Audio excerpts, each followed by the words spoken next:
We're watching films on the toilet, because that's what dads have to do.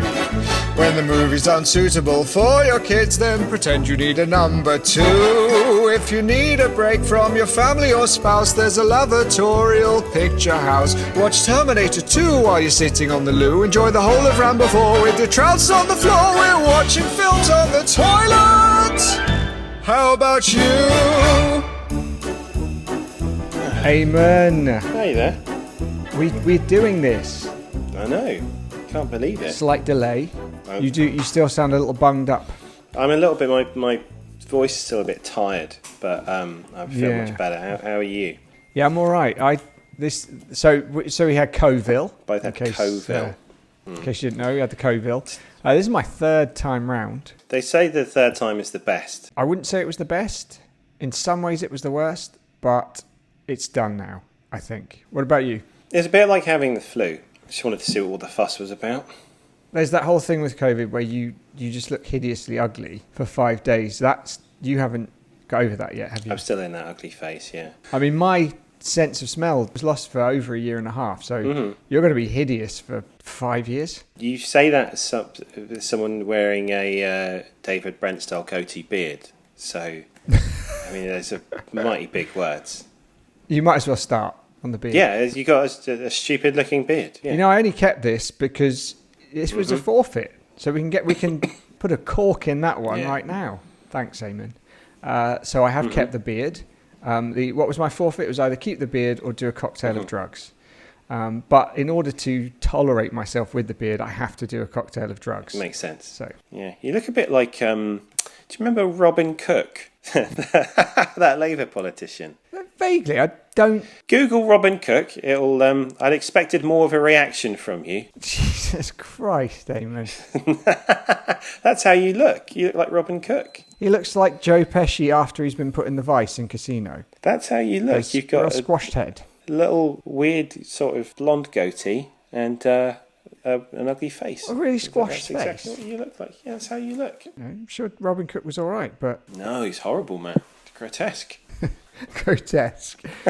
Perfect, Eamonn. Thank you. Anyway, it's wonderful to be back with you. And this week we're going to be chatting about Thor, Love and Thunder, which is new, not quite as new as it would have been last week, but still new. Yeah, I have my limits. I know no one cares about COVID anymore, but I think going into a packed cinema with COVID generally frowned upon.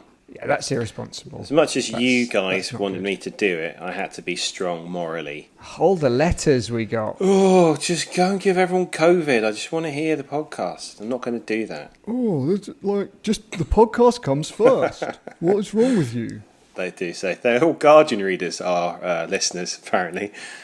They have that Guardian reader's voice. Don't listen to him. Where's my podcast? That's what they sound like, really. Do you want to try a Daily Mail voice? I kind of feel like I have a bit of a Daily Mail voice already, because it's somewhat nasal and middle class. Is the Daily Mail, you would consider the Daily Mail to be middle class? Yeah, good question. I think so. Or Middle England. I think just fascists. Yeah. It's not political, is it? We're not a political podcast. We're not flipping political podcast. That's what it's like to watch me try and stumble. Andy Zaltzman is who I was trying to think of. He's that weird looking comic who does the bugle. So, Eamonn, do we have any correspondence since we'd done last spoke? Oh my God, sorry. That's how it's going to be. If you don't like coughing, switch off now. That's right. It's going to be 80% coughing. This. Right, okay, so this is an email we received off the back of the last podcast. Hey up, it's me, Paddy McGuinness, the luckiest man in history, and also a massive Just wanted to say that whilst I'm a well-known supporter of grassroots comedy, I was a bit put out when I heard you talking about wiping your bum with KFC chicken batter. As you well know, this is a classic McGuinness comedy bit. It's the closing piece of material on my best-selling DVD, available at all good service stations. It's as iconic a piece of my act as when, after I've told a joke, I open my mouth really wide for ages and just look at the audience with my big wide mouth open. Please pack it in, fellas. Ding dang do, Paddy P. He does do that. And you know what? I started writing this bit because I was thinking about how stupid the chicken batter wiping your bum thing was. And then I watched a lot of one of his DVDs, which was on YouTube, and realised that it's way more creative and far funnier than anything that he does. What I was going to do is write other bits of, it's like my other comedy bits, this and that. But everything I was going to write was just like far more inventive and creative than his actual jokes, which are awful. You know, it's funny you should mention that, because this week on my way to work, I decided to actually listen to the Josh Widdicombe and Rob Beckett podcast. I'd never listened to it before. Yeah. I know we've laid into it many times. And it is the laziest tripe that I have heard. It really was not. Everything we've said is justified. Okay. They even did a little joke about a puma. What? Yeah. I know, right? I was like, what? Oh. So they, this is real. So they were talking about, apparently there was a puma spotted at Glastonbury or something. And he mentioned Josh Richard, the Beast of Bodmin Moor. And, you know, when we did our puma bit, we did an amazing pun, the Beast of Bogmin Moor, which was amazing. Although the Puma of Bogmin, like legendary. And then we went with it as a rite of passage. Yeah. This was Josh's bit. Oh, imagine if there'd been a puma during Paul McCartney's set. That was it. That was it. And how it would have been bad. So we got nothing to worry about. We're still very much punching up. Oh God, that is awful. What about you? Any corresponding? Yeah, got a letter. Hold on to your hat. Okay. So last week we talked about a former millionaire, Mike Antonucci. Oh yeah. Who was he was the first sort of big Plymouth celebrity millionaire in the late 90s, and he's since lost all his money, disgraced. He had a like glamour model wife, but they got divorced, lost all his money.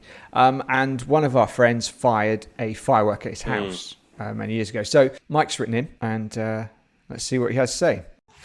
Dear watching films on the toilet, Mike Antonucci here, former antiques dealer, millionaire, playboy, and now living embodiment of regret. I remember the night your mate chucked a firework at my house. Up until that point, my life as a millionaire had been very good. Very good.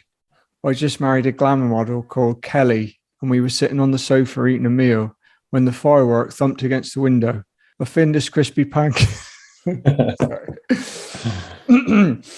A Findus crispy pancake went flying up in the air, releasing its hot cheese filling all over my head. Kelly was horrified by the blisters on my face and said she wanted a divorce. I tried to win back her affection with extravagant gifts, including excessive amounts of stationery, ice sculptures, a leopard, a solid gold pasty, lunch with Nigel Mansell, another leopard, and an old castle in Totnes. None of it worked. We were divorced a few weeks later. In conclusion, I request a sum of £8 million from you to pay for the damages you caused. If you can't scrape that together, I will accept £350, but I need it by Friday. That's all.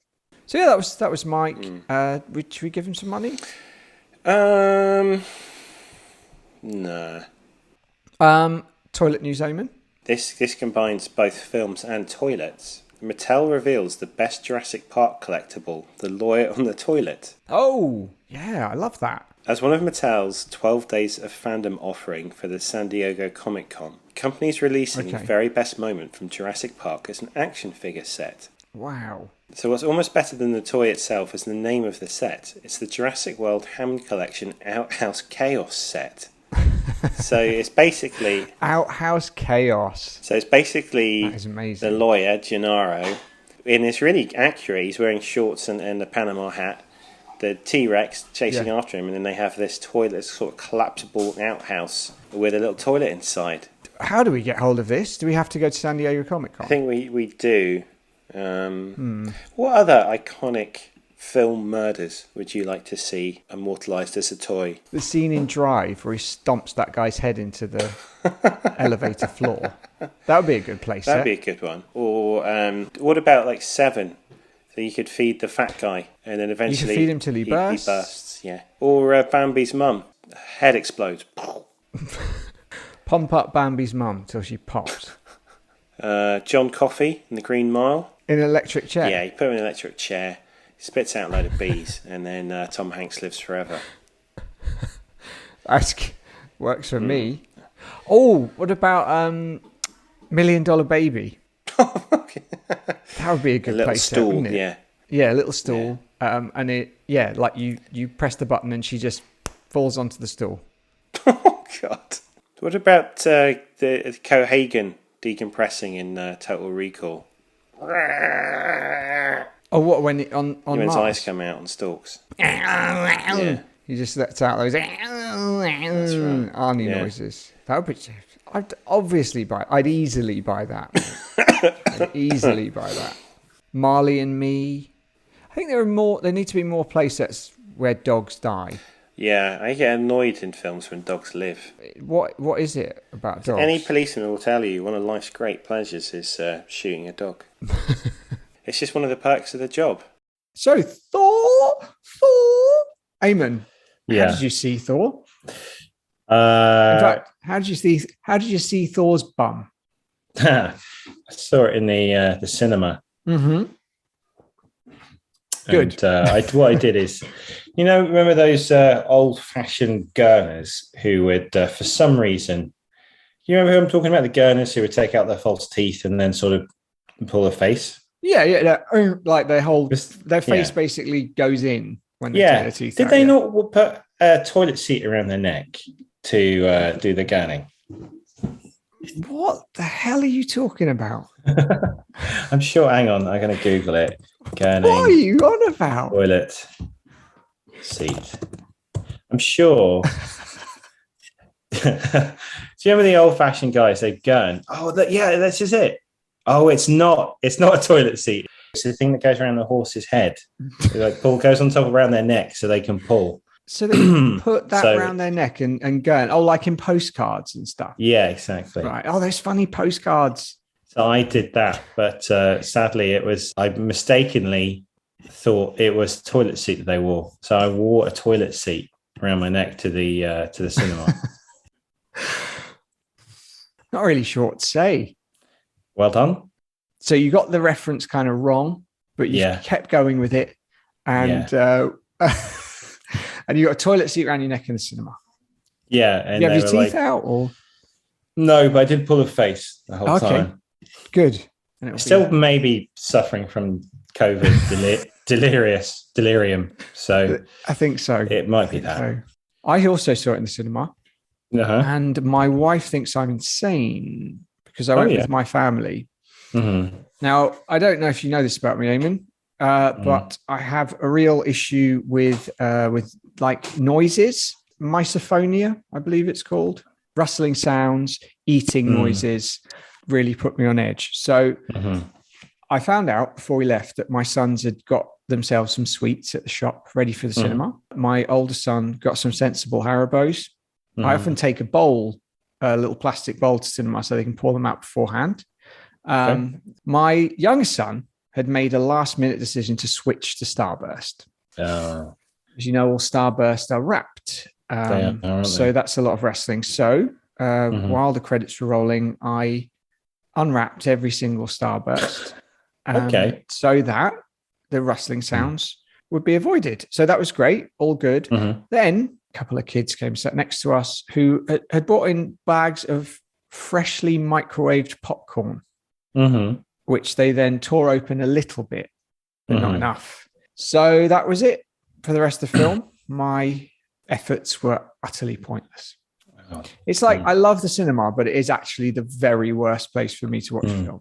And then on the other side, the world origami champion was sitting next to you, and they work exclusively in tin foil. They do. Medium. They do. Yeah. As you know, the origami championships are very much tinfoil based. Yeah. Because it's the easiest thing to fold.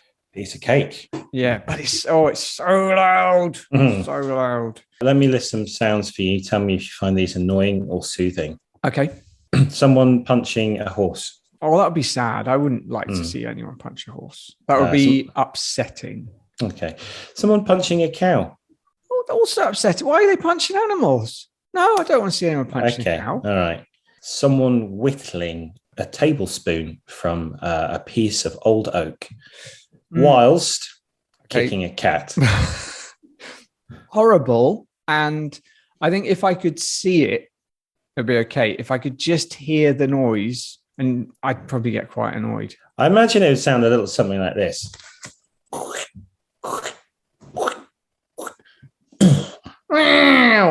Yeah, the cat kicking bit would. Yeah. I mean, that again, that would just upset me. Someone playing the spoons.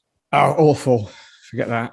Whispering, I don't like. Eating is the worst. Rustling, clicking, tapping, singing, like just people who suddenly sing in like, no, thank you. No, none of that. What about the roar of cannons? Oh, beautiful. I'd love to hear the roar of cannons. The thing I'm getting is that you like kind of deep bassy sounds, but you don't like tinny sort of high sounds. Yeah. Mm-hmm. Good analysis. What about the sound of your own horrible voice? Well, I have to listen to that a lot. Thing is, I hear it differently to you. I mean, it sounds awful to me. Is it worse for you, probably? Worse for me now. Like people always say, "Oh, I can't stand the sound of my own voice." I mean, and I don't like the sound of your voice, so it must be even worse for you. I've got used to it now. Oh. Doesn't bother me. Your voice, on the other hand, like chalk on a blackboard. Sounds good. Yeah, that's quite. I've always liked that sound. That's quite pleasant. I'll often put that on my tape deck when I try to get to sleep. 10 hours of chalk on a blackboard. That's right. Yeah. And the other sound effect I listen to is someone cutting a really tough steak with a very strong knife. They've got through it. They've got through the steak. They think that the steak is much fatter. Yeah, they're scraping the plate with a knife. It's someone who's not got great eyesight. They believe they've ordered a thick, juicy steak. They've actually been served very thin. A thick, very hard, juicy steak. A hard, juicy steak. Yeah, they're never going to get through it. They're never going to. Well, look, they can feel the plate, so they must. There must be some sort of. I don't know. Maybe think there's like juicy steak on top of bone, and they're trying to get through the bone as well. But it's actually just a squeaky plate. Yeah. I'm trying to get in the head, trying to get in the character. Yeah. This steak seems rock hard. I'm just going to assume it's juicy though, so I'm going to crack on. Yeah, no, that'd be annoying. Mm-hmm. But you like that? What about still going? Yeah. What about the sound of that lady who was trying to squash grapes? Oh, mate! Then falls out and then goes. I can't breathe. Oh, I could listen to that all day. All day. That's the funniest sound. And what about that news reporter who forgot how to speak? And so she said it's very heavy bertation. That's right. Very dares and defend the pit. Yes. Again, amazing. That was incredible. I always thought heavy bertation would be a great name for a band. Yeah, I could hear like some guitar feedback. Hello, we are heavy bertation. Exactly. This song is called Very Dares On. That was hilarious, that thing. I don't care what anyone says. I don't care what the medical community say. I don't care if she had a stroke. It was hilarious. I think she was all right. It was just a migraine. She was absolutely fine. It was like a very short-lived thing. And very heavy. It was just a very heavy bertation. That's all it was. It was just a heavy bertation. And what I would love is if that became the medical name with that happening. I'm afraid you've experienced a very heavy bertation. It might be. Oh, God. I mean, doctors must have found it funny as well. So they probably have taken that name. Okay. Good. Well, there you go. That was a real pick and mix of bullshit there, wasn't it? Real. I'll tell you what, though, you can tell that we're recording this separate from the rest of the chat. At least have the energy to think. Well, you got energy. I'd end it. Very good. Oh, Ben made a joke. Well done. Energy. 50 episodes in, Ben's first joke, everyone. Right, let me do my summary. Shut up. Okay. Come on. What did you drink? Lucasade, because I had COVID, douchebag. But Ben did that last week. You can't do that again. But he did it in a very thoughtful nod to us being British. I did it because it's the classic illness drink. Lemsip. Did have some Lemsips as well. It's mainly Lucasade. Okay, sticking with Lucasade. Right. How long have I got? 3 seconds. Okay.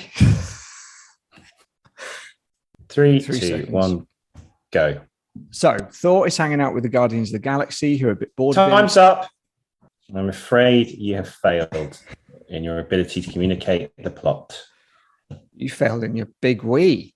It's called a summer wee. What do you think you're doing?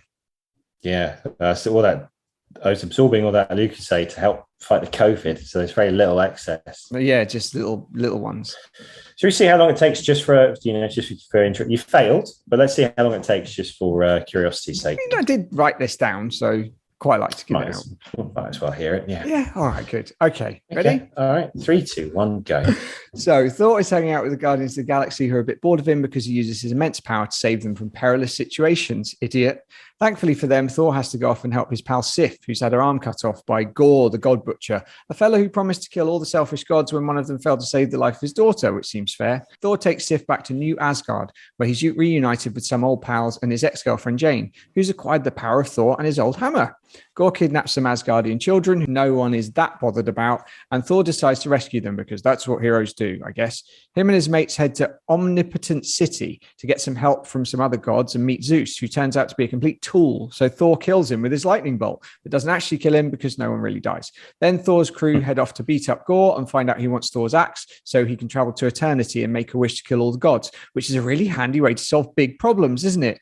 On the way, Thor finds out that Jane has cancer, and if she keeps using the Thor power, she'll die. Then the whole team get mashed up, and Gore takes the axe, so Thor heads back to fight Gore alone without the help of any of the gods he seemed to need earlier on. He gives the kidnapped kids Thor power. Jane comes back, smashes Gore's sword, and dies. And then Gore, instead of wishing for gods to die, brings his daughter back to life and then dies.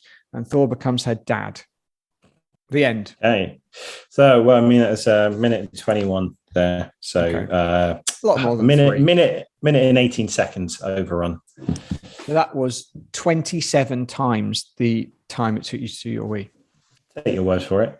Okay, so what do you think about the new characters in this film? When it started, I thought, we're getting this really good, concise backstory to justify the actions of the bad guy. Yeah. And I thought, oh, brilliant. So I guess we're going to be seeing loads of Christian Bale, the best actor in this film. Yeah. Yeah. But turns out we're not allowed to see him. We're only allowed to see him maybe 4 times. And that's it. When he's dressed up like Marilyn Manson. Yeah. And then who are the other new characters?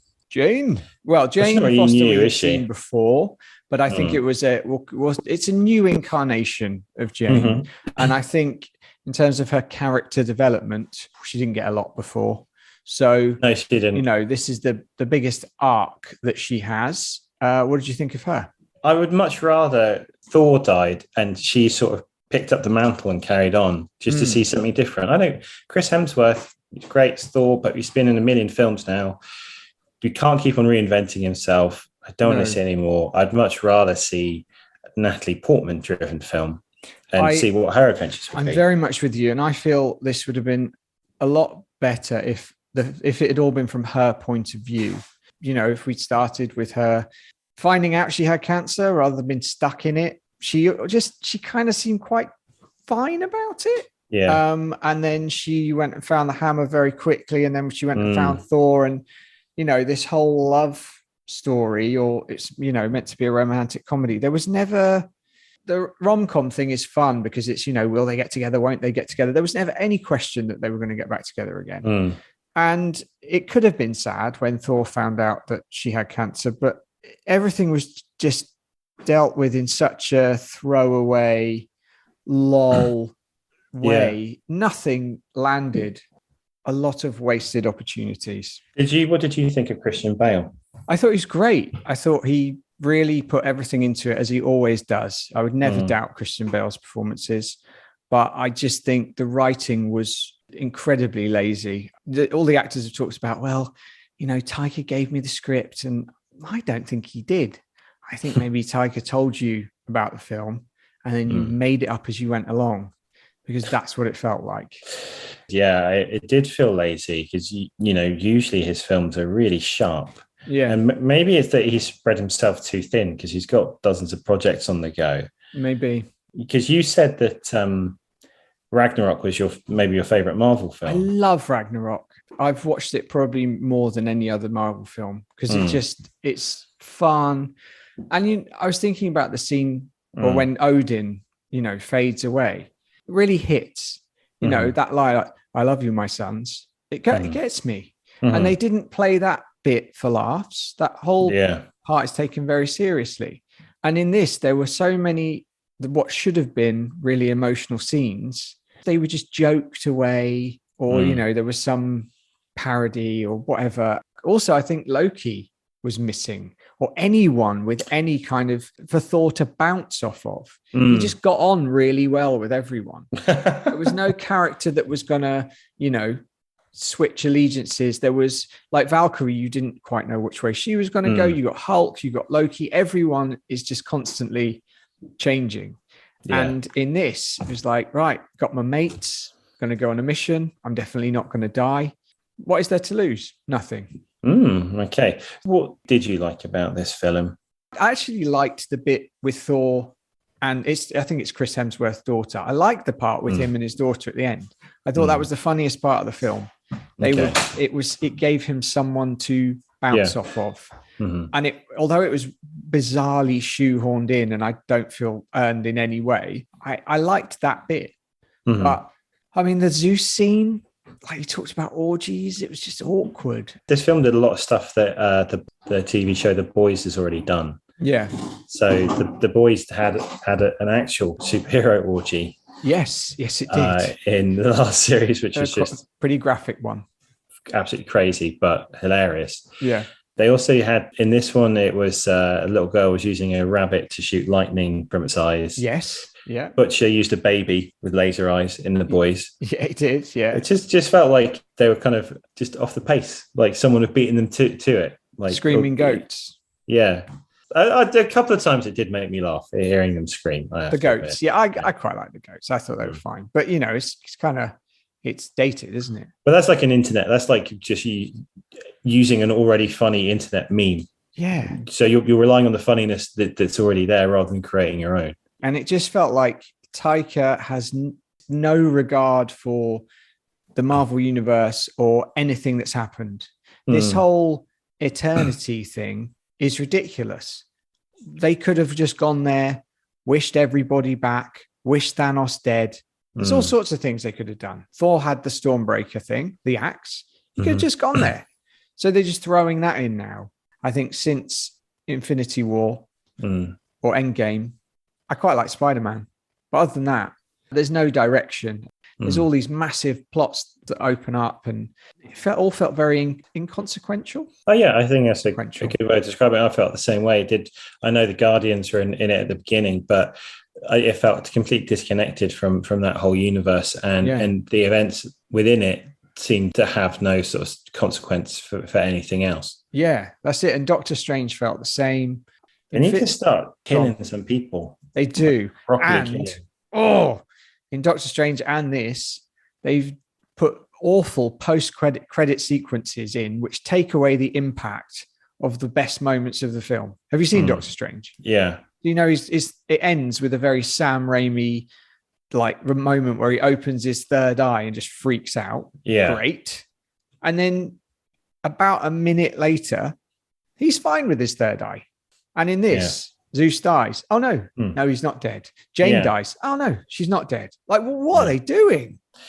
I did like Russell Crowe's Zeus. I think he's a funny actor. He was great in The Nice Guys. Yeah. And it was just a nice opportunity for him to camp it up a little bit. He was funny. and be the light relief. So, but then for him at the end to then go all dramatic and be like, all right, I'm going to be the bad guy in the next movie, and then get Roy from Ted Lasso as his minion. Not buying it. Brett Goldstein, I'm sure he's funny, but he's like a mild, nice man. I really don't know where it's going. There's a whole big thing about catchphrases in it, which again didn't land particularly. But I was wondering, if you were a Thor, what sort of Thor would you be? We've got the mighty Thor. What Thor would you be? The average Thor? Sleepy Thor? Sleepy Thor. Yeah. The disappointing Thor? Disappointing or disappointed? The disappointed Thor. So if you anyway, the disappointed Thor, you got hammer. What would your catchphrase be? What would you say to the bad guys? Eat my hammer was Jane's final one, I think, which she's really been building up to. And that, and was that meant to be good? Was that like supposed to be cheer out loud moment, or was that like, oh, that's rubbish? I assumed it was supposed to be rubbish. Yeah, I mean it's funny, but because it's bad. Yeah, it's hammer time, of course, would be mine. That's it. I'm going to smash your skull with my hammer. Would that be good? Yeah, look at my big hammers, everyone. Hammers. So you got more than one. Have you ever seen hammers like this? Oh, that's quite good. I'd back away if you said that. And then, not a rhetorical question, please answer. Oh yeah. So you're genuinely interested in what they think? Yeah. Have you? Yeah. What do you think of this hammer? Again, not rhetorical. Yeah. Come on, rate this hammer 1 to 10. That's a good one. Rate this hammer 1 to 10. Yeah. Before you do battle with anyone, you insist they rate your hammer. Yeah. Then you make battle. All better than I'd say the ones they came up with. It's really weird, isn't it? Because he's like authored a very specific sense of humor, and you can see it all the way through, like Flight of the Conchords. Yes. Hunt for the Wilder People. Yeah. What we do in the shadows. And I really stuff. Like all of those things. Yeah, and certainly TV series they can just focus on being really funny, but he achieved a lovely balance in Hunt for the Wilder People, and it's very sweet and an affecting film. Yeah. So he is very funny, but I agree. I felt like not enough stuff landed in this. I was not that fussed about Marvel, but I thought, at least he'll be funny. You know? Yeah. I don't know if it was a case of let's just let Taika do whatever he wants because he's made us a load of money. Do you think it's Rita Ora? I think it's because he's seeing Rita Ora. I mean, I've never heard anything good about Rita Ora. No. So should we blame Rita Ora? Yeah, let's start calling her Yoko Ora. I haven't seen anything good since he started going with her. So again, it's the fault of a woman. Knew it. When will they learn? There it is. There was one thing I want to tell you about from the comic, which will make you really annoyed. Gore, in order to kill all the gods, goes to see the god of bombs, who makes him something called the God Bomb, which will kill all the gods. How cool is that? Yeah, I think what I was really disappointed with is all the way through that scene within the Hall of the Gods, I was thinking like, Christian Bale's going to turn up and just like kill everyone. It's going to be butcher some gods. Yeah. Yeah. As his name implied. Yeah. And I just thought, and it's going to be like a real tone shift and be quite crazy and really sort of freaky. Nope. Didn't happen. It was bizarre. All we saw of him was, we didn't see it. All we saw was Sif with a missing arm, and she was fine. Oh, it's okay. Your arm's missing, but you'll be fine. Come to New Asgard. You'll be fine. I mean, the scene where he showed his bum and his insane physique, that was pretty good. Yeah. Have you ever been naked in public? No, I haven't, and I'm not planning on it. You're quite famous for your helicopter impression, though, that you used to do at house parties. When I spin my arms around, pretend to be a helicopter, I spin really fast with my arms. With your arms, yeah. That's a good impression. Nothing to do with being nude. What about you? Ever been fully nude in public? No, the closest I got to was I think it must have been my 21st birthday. I was at university, Yeah. and my housemate Alex bought me a devil costume, but it was a devil costume for a child, and he made me wear it, and I was completely out of it. And it was really early, but I was really out of it. So I wore this devil costume, and it didn't leave much to the imagination. Quite revealing. You could see a lot, and I had to walk up and down the street in it. Wow. So that's probably the closest I've got to. You essentially were. All right, Eamonn. I've had enough of talking about this film. What would you do? Flush it? Fish it out? In fact, I need to do better than that, don't I? Maybe I won't bother. Would you flush this like Thor is flushed down the Bifrost after Christian Bale steals his hammer from him, or his axe? Or would you fish it out like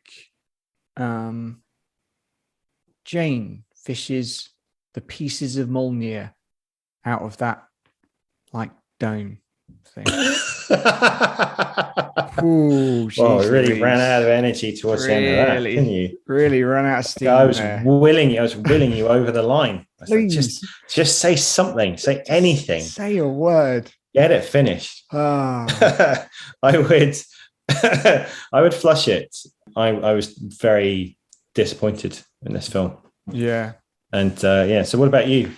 When I came out of the cinema, I thought I'll probably flush it, but it's going to be a tricky choice. I'm going to have to think about it. I've spent some time away from it now, and I've thought about it a lot, and I hate it. And yeah, I would flush it very quickly and probably like stomp it down the U-bend to get rid of it. I really don't like it. And particularly because of how fond of Ragnarok I am. I thought this was a massive failure. And I am very concerned about the future of the MCU right now. I'm very happy leaving it at Endgame. I thought that what a feat to have done all that. Obviously, for commercial reasons, they're never going to stop there. But for me, I had no interest in watching things beyond that. I watched Doctor Strange, I think, because I was really bored. Yeah. And I ended up falling asleep during it. Like during the climactic battle, I fell asleep. So that's not a good sign. I preferred Doctor Strange to this. I preferred Doctor Strange purely on an aesthetic level. I thought it was really creative. I still thought it was a bit rub. And then this I watched because I like Taika Waititi. Yeah. But I think you're right. I think it does seem worrying times for Marvel. But I don't care. No. All right. Great. Great. So long, Thor, Love and Thunder. Stupid film about love that was rubbish. Bye.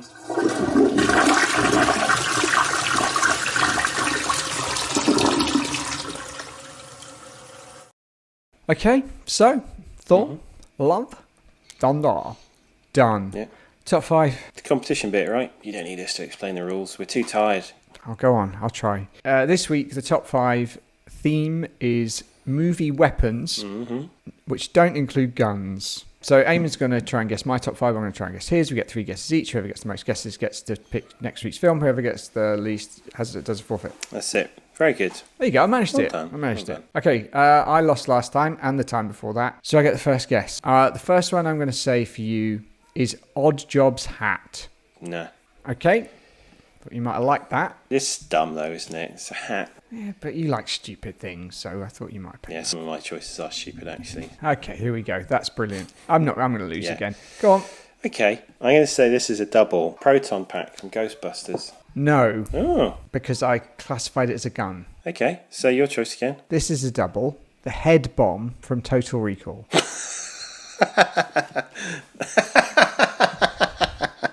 No, it's not. No, but it's a brilliant one. It's really Get ready good. for a surprise. Yeah, she's great, that lady. Well, we're doing well. Okay, this is a double. Okay. Infinity Gauntlet. No, but I thought you might have picked that. Okay, it made gauntlets cool again. So we've got none so far. None so far. This is our last guess. Yeah. You're a tough cookie. Something from Lord of the Rings. Do you want to be a bit more specific? Gandalf's staff from Lord of the Rings. No, mate. Anything else from Lord of the Rings? No. Okay. Right. Brilliant. Thank you for leading me on there. All right. Your last guess. I'm going to say chainsaw from the Evil Dead. No. Oh, I do like it, but no. So that means we've got none right. that was terrible. It's really bad. But I think you win because I used 2 doubles and you only used 1. It's not a glorious win. It is not No. a glorious win. Okay. What was your top 5? So I had the proton pack because it's not a gun, the Infinity Gauntlet, the cricket bat from Shaun of the Dead. Right. This is, you would have got this one. Prince Colwyn's glaive from Krull. Oh, you seen that yeah. film? I'm aware of the glaive, yeah. It's like I don't even know how to describe it. Massive it's like ninja star. Yeah, it's like a massive ninja star. The last one is the Holy Hand Grenade of Antioch from Holy Grail. Yeah, that's a great That's a good one. Okay, I had Freddy Krueger's claws. I had the ghost trap from Ghostbusters, Okay, it's like a gun. which is not a gun. Technically a gun. Definitely not a gun. Total Recall head bomb. Technically a gun. I'm not saying if I'm pronouncing it properly. The Karen bits from the Raid 2, they are like hooked knives that they use at the end in the final fight in the Raid 2. Okay. And Eco uses it to completely hack up the other guy, and they're really cool. And you'll probably be crossed with this one, Leatherface's chainsaw. Yeah. Not Ash's chainsaw, but Leatherface's chainsaw, because it's a cooler chainsaw. There we go. All right, I'll take the win. I mean, you needed it. I did. I really needed it. Okay, cool. So your forfeit this week is to show your bum. Yeah. Yeah. Okay, yeah. Makes sense. He shows up his bum. I'll show off my bum. Chris showed his bum, so you can show your bum. I can show mine, no problem. That display is loved across the world. It'll be interesting to see what happens when you do the same. Is it going to cause the same kind of stir? I'll tell you what it'll be like. It will be like when Phil Leotardo gets his head run over in The Sopranos. That's the kind of reaction. Oh, Philly! Speaking of The Sopranos, Paulie died. I know. I would say he's in the Italian restaurant in heaven, but considering he was kind of an actual mobster, he may very well be in hell. Okay, next time we are going to be discussing The Grey Man, which was directed by the Russos, starring Chris Evans and Ryan Gosling. And this dude called Dhanush, who is a Indian film star, who is quite a big deal. Going by one name, so he must be pretty popular. I've seen some of his sweet action sequences, and I think he might be something to write home about. Oh, and also Ana de Armas, who's always enjoyable to watch. What do you mean by that, Ben? She's very talented. What else? That's all. Hideous. Yeah, this looks awful, doesn't Disgusting it? to look at. In fact, Gross. I'd rather just listen to her. Not really helping, am I? No, there's not a lot of give and take in this conversation. But then again, just to recap, we are both suffering from COVID. Yeah. So this is about how Josh Widdicombe and Rob Beckett are at full health. Yes. This is the kind of level. This is peak. They would get. This is peak Beckett and Widdicombe. So actually, we're not doing too badly. I think we're doing pretty well. Okay, and on that note, it's definitely time to go to bed. So thank you for listening and sitting through this, if you managed to get through this far. I mean, this is RoboCop 2 level bad, but at least we have an excuse this time. We do have an excuse. And I hope you will find us on all the social media. Maybe not this time. Leave the reviews and the correspondence until the next one that might be better. Yeah, I mean, once we finish editing, this will be a tight sort of 12-minute episode. Tight 10 minutes. Basically be all the format points, us speaking the format points, and then just moving on to the next thing. But yeah, anyway, see you next time. Keep it real. Be true to yourself. You know what? Live your truth. Yeah. Unless you've done something terrible, in which case keep that shit to yourself. Well, no, you've got to live your truth, Eamonn. Did you not know? No, you can't. No. You can't be untrue to yourself. You got to, regardless of what you've done. Listen, if you have an adverse childhood experience, I don't want to hear it. Listen, I'm sick of people coming and telling me their problems. Just say you're fine, like everyone else. All this sharing stuff, it's not healthy. Yeah, but you've got that T-shirt saying "Tell me your truth" on it. Oh yeah. You should take that off. I'll put on my other T-shirt that says "Shut your mouth." Oh, Eamonn. Well, go on. Keep flushing. Shut your mouth. Bye. Bye.